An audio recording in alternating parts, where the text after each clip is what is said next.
நண்பர்களுக்கு வணக்கம். நான் எட்டியப்ப சோழன். இது வரைக்கும் நம்ம சேனலை நீங்கள் சப்ஸ்கிரைப் பண்ணவே இல்லையா? அப்படின்னா சப்ஸ்கிரைப் பண்ணிக்கிங்க. இப்போ தான் முதன் முறையாக நம்ம சேனலுக்கு வந்திருக்கீங்கன்னா நீங்களும் சப்ஸ்கிரைப் பண்ணலாமே, சப்போர்ட் பண்ணலாமே.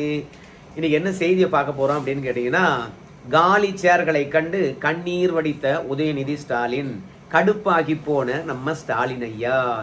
என்னப்பா, திருவண்ணாமலையில் இளைஞர் அணி மாநாடு போட்டாங்க. அந்த இளைஞர் அணி மாநாட்டில் 1,30,30,000 நிர்வாகிகள் வந்து சேர்ந்திருந்தாங்க. எல்லாம் ஒரே மாதிரியான டி ஷர்ட்டு. நீங்கள் பார்க்கவே இல்லையா? எத்தனை பள்ளி பேருந்துகள் மூலமாக நிர்வாகிகளை கொண்டு வந்து குவித்தாங்க. சாப்பாடு என்ன, அதுலேயும் வகை வகையாக எப்படிலாம் பரிமாறப்பட்டது. அதுலேயும் அந்த சேர்லேயே வந்து பேகை வச்சுட்டு வருகின்ற நிர்வாகி அந்த சேரில் உட்காரும்போது அந்த பேக்கில் இருக்கக்கூடிய உணவுப் பொருட்களையும் பயன்படுத்தலாம். கழிப்பிட வசதி எப்படி, போக்குவரத்து வசதி எப்படி என்று எல்லாமே திட்டமிட்டு அழகாக செஞ்சுருந்தாங்க. பெரும் கூட்டமாக தான் இருந்தது. எல்லா தொலைக்காட்சியில் நான் பார்த்தேன்.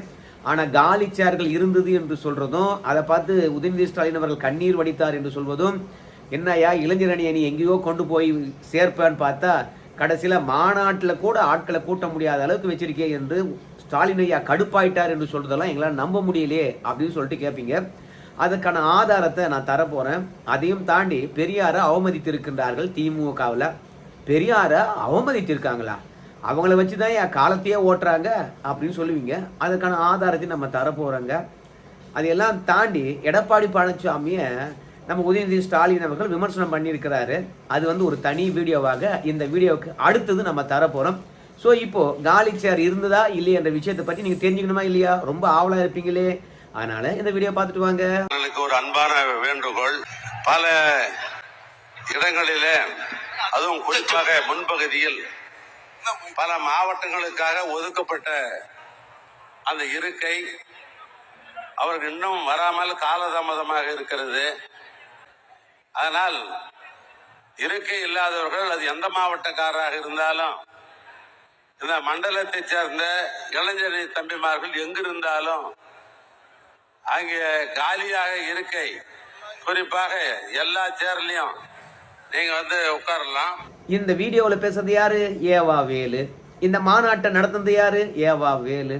தொண்டர்களுக்கு அழைப்பு விட்டது யாரு? நம்ம ஸ்டாலின் ஐயா. இந்த மாநாட்டை போட வேண்டும் என்று ஏவா வேலுக்கு உத்தரவிட்டது யாரு? உதயநிதி ஸ்டாலின். ஸோ இந்த 3 பேருமே மேடையில் இருக்கிறாங்க. உண்மையை சொல்றவங்க கடவுளுக்கு சமன் சொல்லுவாங்க. ஏவா வேலு என்ன சொல்றாரு? அன்பான வேண்டுகோளு. நம்ம நிறைய மாவட்டங்கள்ல இருந்து ஆட்களை கூட்டின்னு வர சொன்னோம். பல மாவட்டங்கள்ல இருந்து ஆட்கள் வருவது காலதாமதமாகி போய் விட்டது. ரெண்டாவது, பல சேர்கள் வந்து பார்த்தீங்கன்னா காலியா இருக்குது. சில சேர்கள் கிடையாது, பல சேர்கள் வந்து பார்த்தீங்கன்னா காலியா இருக்குது.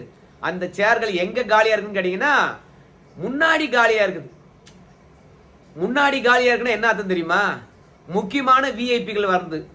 அப்படி இல்லையா, முக்கியமான விஐபிக்கள் அங்க இருக்கக்கூடிய ஆட்களை கூட்டின்னு வர போறாங்க. அவங்களே மாநாட்டுக்கு வரல. அதோட அந்த தொண்டர்களும் அந்த நிர்வாகிகளும் வரல. அதனால முன்வரிசையில ஒதுக்கப்பட்ட சேர்கள் காலியா இருக்குது. பல சேர்கள் காலியா இருக்குது. ஏதோ 1-2 காலியா இருந்தா கூட பரவாயில்ல. அதனால ஏவா வேலு என்ன சொல்றாருன்னு கேட்டீங்கன்னா, அவங்க எல்லாம் வரமாட்டாங்கன்ற முடிவு அவருக்கு தெரிஞ்சு போச்சு. எப்படி சொல்ற அப்படின்னும் போது இந்த புகைப்படத்தை பாருங்க. இந்த புகைப்படத்துல நம்முடைய ஐயா ஸ்டாலின் அவர்கள் வந்து வாகனத்தில் வருகின்றார், ரோட் ஷோ நடத்துகின்றார். மேடைக்கு தான் வாகனத்தில் வந்து இறங்குறாரு. இப்படி தொண்டர்கள் புடை சூழ நம்ம முதலமைச்சர் ஐயா அவர்கள் மேடைக்கு வருகின்றார். அந்த தருணத்துல சுத்தி பாத்தீங்கன்னா கூட்டமே இருக்காது. முதல்வரை வரவேற்கின்ற அந்த பாத்து வேவா, அந்த பாத்து வேவுல மட்டுமே வந்து பாத்தீங்கன்னா தொண்டர்கள் ஒன்றாக கூடி இருப்பாங்க. ஆனா அதை தாண்டி இடங்கள்ல நீங்க பாத்தீங்கன்னா யாருமே வந்து இருக்க மாட்டாங்க. காலியா இருக்க எல்லா இடங்களும். அந்த அளவுக்கு தான் கூட்டம் வந்திருக்கிறது. அதனால விழாவினுடைய தொடக்கத்துல ஏவா வேலு அவர்கள் குறிப்பிட்டிருக்கலாம், ஏன்பா முன்னாடி வந்து உட்காருங்க, பல சேர்கள் காலியா இருக்க பாரு அப்படின்னு நீங்க வந்து விழாவுடைய தொடக்கத்துல ஏவா வேலு அவர்கள் இளைஞரணி நிர்வாகிகளுக்கு வேண்டுகோள் விடுத்திருக்கலாம் அப்படின்னு நினைக்கலாம் இல்லையா? அப்படிலாம் கிடையாது. நம்ம ஸ்டாலின் ஐயா அவர்கள் விழா மேடைக்கு வந்து விடுகின்றார். அடுத்தடுத்த சிறப்பு விருந்தினர்களும் முக்கிய கட்சி நிர்வாகிகளும் உரையாற்றி கொண்டிருக்கின்றார்கள். அந்த தருணத்துல தான் ஏவா வேலு அவர்கள் சொல்றாரு, எப்பா அன்பான வேண்டுகோள்பா, முன்னாடிலாம் பல சேர்கள், சில சேர்கள் கிடையாது, பல சேர்கள் காலியா இருக்குது அப்படின்னு சொல்லிட்டு எல்லா சேர்லையும் எப்படியாவது ஃபில் பண்றீங்க உட்காந்து. அப்பதான் காலி சேர் இல்லை அப்படின்றத நம்ம காட்ட முடியும். இல்ல எங்கேயாவது ஒரு காலி சேர் இருந்துச்சுன்னு வச்சுங்களேன், அதை படம் பிடிச்சு போட்டு பத்தியா ஆளுங்கட்சி அரசு வாகனத்தை பயன்படுத்தினாங்க, அரசு பணத்தை கூட பயன்படுத்தி இருப்பாங்க. இல்ல ஆளுங்கட்சியா இருந்து அவங்க எப்படி சம்பாதிச்சிருப்பாங்கன்னு தெரியும், அந்த பணத்தை எல்லாம் பயன்படுத்தி இருப்பாங்க. அப்படி இருந்தும் கூட்டத்தை கூட்ட முடியல பத்தியா அப்படின்னு சொல்றாங்கிறதுனால எல்லா சேர்லயும் உட்காந்துருங்க, எல்லா சேரையும் நிரப்பிடுங்க அப்படின்னு விழாவை ஏற்பாடு செய்த ஏவா வேலு அவர்களே மேடையில ஏறிக்கிட்டு கதறாரு. அந்த அளவுக்கு பல சேர்கள் காலியா இருந்திருக்கிறது. சரி, டிஷர்ட் கொடுத்தாங்க, காசு கொடுத்தாங்க, உணவு கொடுத்தாங்க, பேருந்து ஏற்பாடு செஞ்சாங்க. அப்படி இருந்தாலும் அந்த பேருந்தை பயன்படுத்தி திருவண்ணாமலை ஒரு எட்டு போய் பார்த்துட்டு ஸ்டாலின் ஐயாவையும் உதயநிதி ஸ்டாலின் ஐயாவும் வாழ்த்தி விட்டு வருவோமே அப்படின்னு இளைஞர் பட்டாளம் ஏன் வரல? திமுக மீது அவங்களுக்கு வெறுப்பு இருக்குதா, இல்ல நிர்வாகிகளுக்கு கோபமா? ஏன்னு கேட்டீங்கன்னா, மாநாடு எத்தனை மணிக்கு தொடங்குன்னு சொல்லியிருப்பாங்க. அப்படி இத்தனை மணிக்கு தொடங்கும், இத்தனை மணிக்கு ஸ்டாலின் பேச போறாரு அப்படின்னு சொன்ன பிறகு கூட நிர்வாகிகளை பொறுத்த வரைக்கும் சரியான நேரத்துக்கு ஆட்களை கூட்டிட்டு வரலன்னா அப்புறம் என்ன? திமுக மீதும் திமுக அமைச்சர்கள் மீதும் நிர்வாகிகளுக்கு கோபம். போடா, நீ டிஷர்ட் கொடுத்தா என்ன, வண்டி அனுப்புனா என்ன, எனக்கு என்ன வேலையிலேயே என்னன்னு சொல்லிவிட்டு அவன் பல மாவட்டங்கள்ல நின்னுட்டான். அதனாலதான் இதுக்கப்புறம் ஸ்டாலினே வந்துட்டாரு, இனிமே எவன் வர போறான், முன்னாடி வந்து உட்காருங்கடா அப்படின்னு சொல்லிட்டு ஏவா வேலு அவர்களே அழைக்கின்றார். பல படங்களும் சமூக வலைதளத்துல உலா வந்து கொண்டிருக்கிறது. முன்னாடி மட்டும் பல பேரை உட்கார வச்சுட்டு பின்னாடி ஃபுல்லா சேர் காலியா இருந்தது. அது மட்டும் இல்ல, நம்ம ஸ்டாலின் ஐயா வண்டியில் வந்து இறங்கினார் பாருங்க, அந்த வழி ஓரம் மட்டுமே ஆட்களை உட்கார வச்சுட்டு பின்னாடி எல்லாம் காலியா இருந்தது அப்படின்னு கழுகு பட காட்சியை வந்து எடுத்து சமூக வலைதளத்துல பரப்பிட்டு இருக்காங்க. இதெல்லாம் அதிமுக தான் திமுக தோல்விகளை எடுத்து வெளியே போடணும். ஆனா சமூக வலைதளத்தை போய் பார்க்கும்போது எல்லாம் விஜய் கட்சிக்காரங்க தான் எப்படி எல்லாம் கோட்டை விட்டுருக்காங்க பாரியா அப்படின்னு சொல்லிவிட்டு, என்னையா ஆளுங்கட்சிக்கு ஆதரவு குறைஞ்சு போச்சா, ஏன் ஆட்கள் வரல, இவ்வளவு தூரம் செலவு செய்துன்னு சொல்லிட்டு காலி சேர்களை டிவிகே காரங்க தான் எடுத்து வெளியே போட்டுட்டு இருக்காங்க. அது மட்டும் கிடையாது, கட்டுப்பாடற்ற கூட்டம் அப்படின்னு உதயநிதி ஸ்டாலின் அவர்கள் நேத்து மேடையிலும் பேசினார். கட்டுப்பாடற்ற கூட்டத்தை வச்சு என்ன பண்ண முடியும்?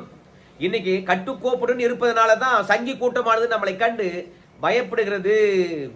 எதிரிகளும் உதிரிகளையும் வீழ்த்தக்கூடிய இந்த கட்டுப்பாடான கூட்டத்தை பாருங்க அப்படின்னு உதயநிதி ஸ்டாலின் கூட பேசினார்.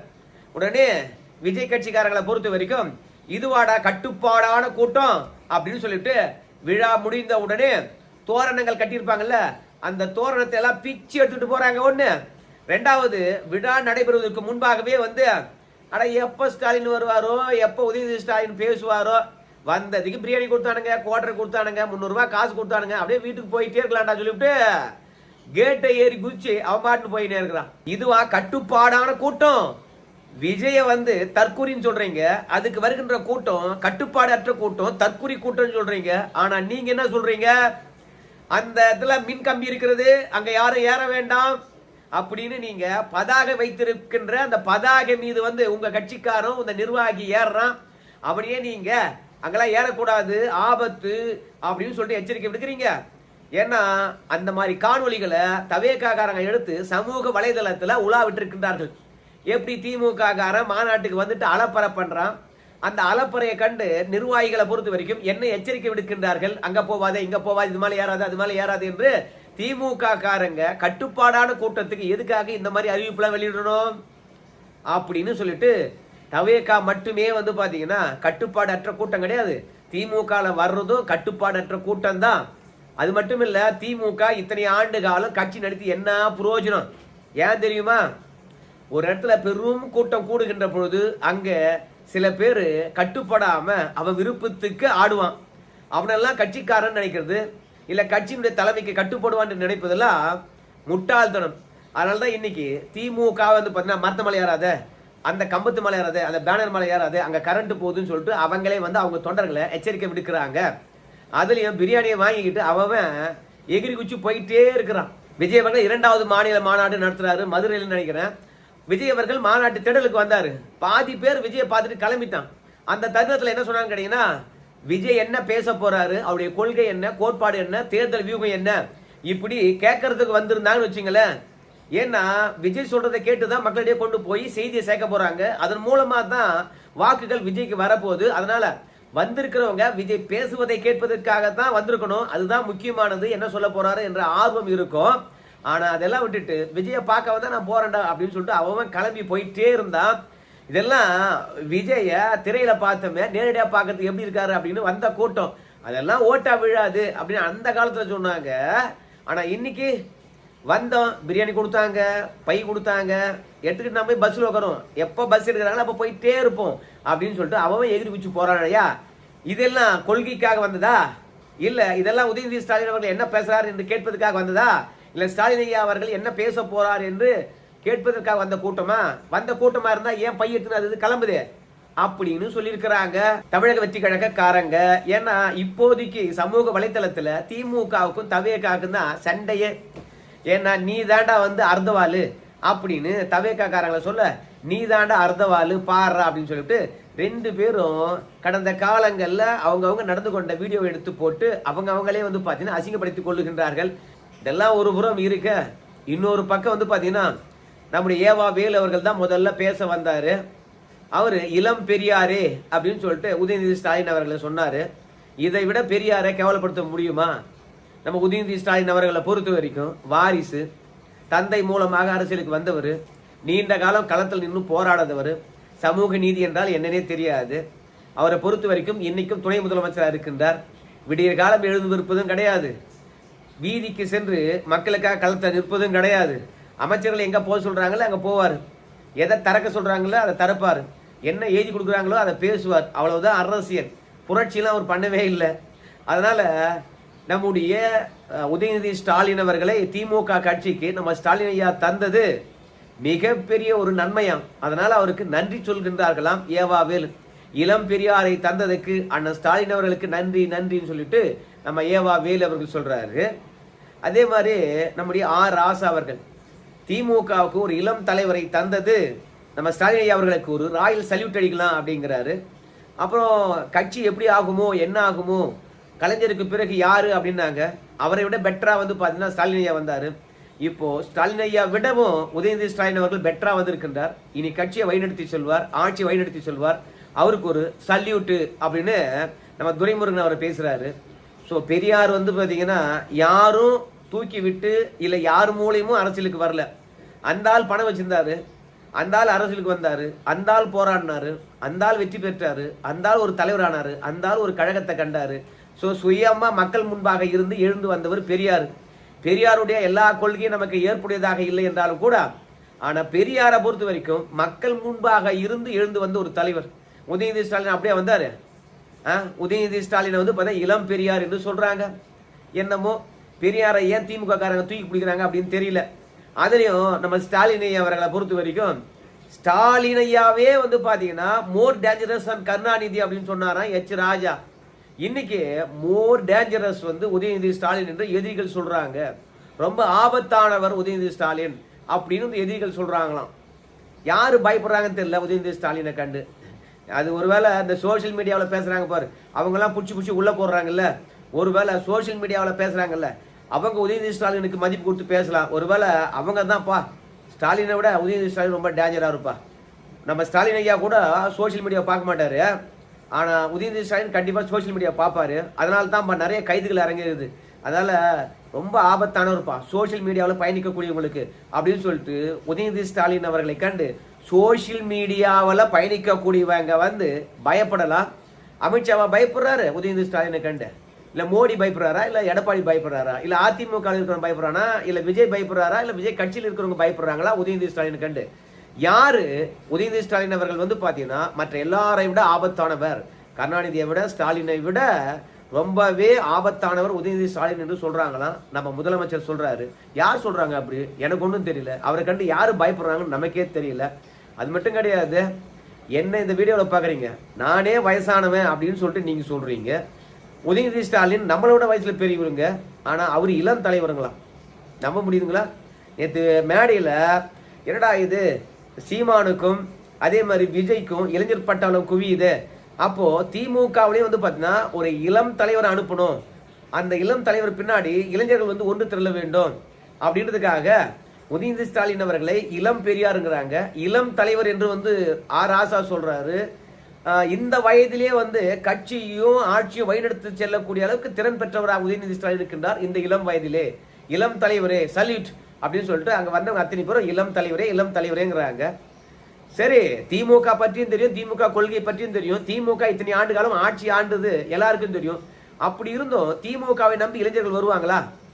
உதயநிதி ஸ்டாலினை பொறுத்த வரைக்கும் சீமான் மற்றும் விஜய் அவர்களை விட வயதில் சிறியவர் தான். 3 வருஷம் விஜய் விட சின்னவர், சீமானை விட 13 வருஷம் சின்னவர். ஓகே தான், இல்லைன்னு சொல்லல. ஆனாலும் திமுக ஆட்சியை பார்த்துட்டு பிறகு அங்கதான் என்னதான் இளைஞர் இருந்தாலும் சரி, அவங்க பின்னாடி இளைஞர்கள் வர வாய்ப்பே கிடையாது. அதனால இளம் தலைவரே என்று கூவி கூவி விற்க பார்த்தாங்க. தமிழ்நாட்டில் எடுபடுமா? அதுலயும் புதிய தலைமுறையே வந்து பாத்தீங்கன்னா ஒரு கருத்து கணிப்பை நடத்தி இருக்கின்றார்கள். இளம் தலைமுறையை இழுக்கின்ற தலைவர் யார் அப்படின்னு சொல்லிட்டு கருத்து கணிப்பு எடுத்திருக்கின்றார்கள். அதுல ஒரு பக்கம் வந்து பாத்தீங்கன்னா நம்ம முதலமைச்சர் ஐயா, இன்னொரு பக்கம் வந்து பாத்தீங்கன்னா எடப்பாடி பழனிசாமி, இன்னொரு பக்கம் வந்து உதயநிதி ஸ்டாலின், இன்னொரு பக்கம் சீமான், இன்னொரு பக்கம் வந்து பாத்தீங்கன்னா விஜய், இப்படி எல்லாரையும் வச்சு கருத்து கணிப்பு எடுத்திருக்காங்க. அதுல அதிமுக என்கின்ற போது ஒரு 8%, திமுக என்கின்ற போது 9%, உதயநிதி ஸ்டாலின் என்கின்ற போது 10%. ஆனா சீமானுக்கு வந்து பாத்தீங்கன்னா 24%. ஆனால் 66% விஜய். இளைஞர்களை இழுத்திருக்கக்கூடிய ஒரே கட்சி எதுன்னு கேட்டா விஜய் அப்படின்னு ரிசல்ட் வந்திருக்குது. அதனால என்னதான் ஒரே கட்சிக்கு 2 பேருடைய முகத்தை போட்டாலும் வேலைக்கு ஆகலை. ஒரு பக்கம் ஸ்டாலினையும் போடுறாங்க, இன்னொரு பக்கம் உதயநிதி ஸ்டாலினும் போடுறாங்க. இளைஞர்களை இழுக்கக்கூடிய சக்தி யாருக்கு இருக்குன்னு சொல்லிட்டு. ஆனா அதிமுகவில் எடப்பாடி பழனிசாமி மட்டும் தான் போடுறாங்க. அதிமுக இளைஞர்கள் வராங்களான்னு கேட்டீங்கன்னா வரலன்றது எனக்கு தெரியும். ஆனா திமுகவுக்கு பின்னாடி நிக்கிறாங்கன்னு சொல்றாங்க பாருங்க, அதான் கொடுமை. அப்படி இருந்தா இந்த மாநாட்டில் ஆள் இல்லாம எதுக்கு காத்தாடணும்? அந்த விழா ஏற்பாடு செஞ்ச ஏவா வேலை எதுக்கு கதறணும்? அதனால திமுக எவ்வளவுதான் பணம் செலவு செய்தாலும் அவங்க பின்னாடி இளைஞர் வர்றதுக்கு தயாரா இல்லை என்பதுதான் இந்த வீடியோவில் நாம தெரிஞ்சுக்கிட்ட செய்தி. இதையெல்லாம் மாற்றத்துக்கு திமுக என்ன பண்ண போகுதுன்னு தெரியல. பொங்கலுக்கு 5000 ரூபாய் கொடுப்பாங்க, தேர்தல் நெருக்கத்தில் ஒரு 5000 ரூபாய் கொடுப்பாங்க. பார்க்கலாம். இந்த மாதிரி 10,000 ரூபாய் பேங்க்ல போட்டாதான் பீகார்ல வெற்றி பெற்ற மாதிரி திமுக வெற்றி பெற வாய்ப்பு இருக்குது. செய்வாங்களா அப்படின்னு கேட்டீங்கன்னா செய்ய வாய்ப்பு இருக்குது. பொறுத்து வந்து பார்க்க என்ன நடக்க போகுது. நன்றி நண்பர்களே.